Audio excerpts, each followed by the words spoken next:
Oh, I have got a good one for you this week. This week, we are going to dig into a topic that when it gets offered at churches, Bible study numbers double, if not triple, every single time.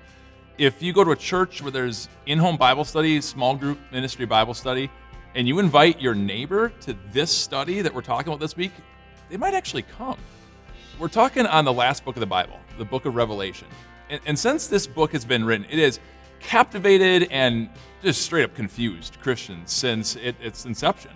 So we're going to dig into it this week and explain to you the truth on how this book is actually intended to be a book of peace, and actually a book of comfort for you.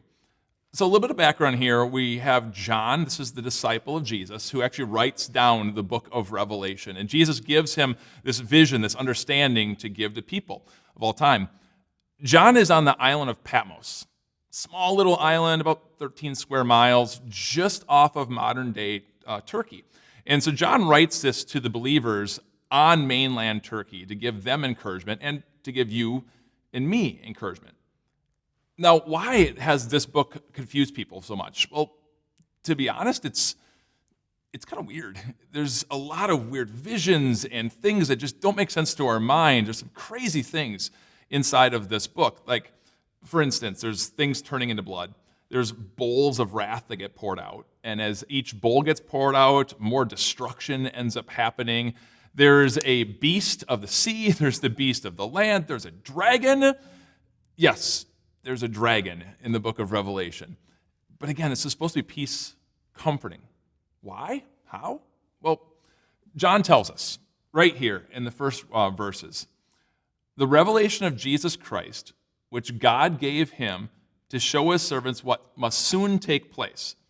Then verse 3, blessed is the one who reads the words of this prophecy, and blessed are those who hear it and take it to heart what is written in it, because the time is near. So John tells us these words are supposed to bless you. And how do you do that? There's one thing you got to remember. There's one truth. If you remember this when you read the whole book of Revelation, it changes everything. Here's the truth. Jesus wins. That's what the whole book is about. You remember that and everything changes. So quick little story for you. I am a huge football fan, a massive fan. And when I watch my team play, I'm one of those loud fans. Like, I really scream in joy when my team does well. I'm crushed when we mess things up. True story, my neighbor actually texted my wife one time when I was watching my team because they weren't doing well and asked, is everything okay over there? I really get into it. I've scared my children on multiple occasions. It made my wife not happy with me. I should go to a group or something. Well, I'm telling you this because every once in a while, I hear the score of my game before I get to watch it. I don't always watch it in time. And let me tell you, when I watch that game, when I know that my team wins, I still celebrate the joys. The victories are still incredible. The good plays are awesome. But I don't get that mad. I don't really get that hurt or upset when my team messes up because I know in the end, well, we win. That right there is the truth you need to remember. Please remember that when you read the book of Revelation. In the end, Jesus wins. This baby, this book, it is a page turner. And so is your life.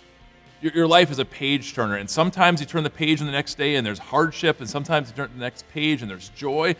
But if you remember one truth in your life, like you remember the book of Revelation, that Jesus wins, it changes everything.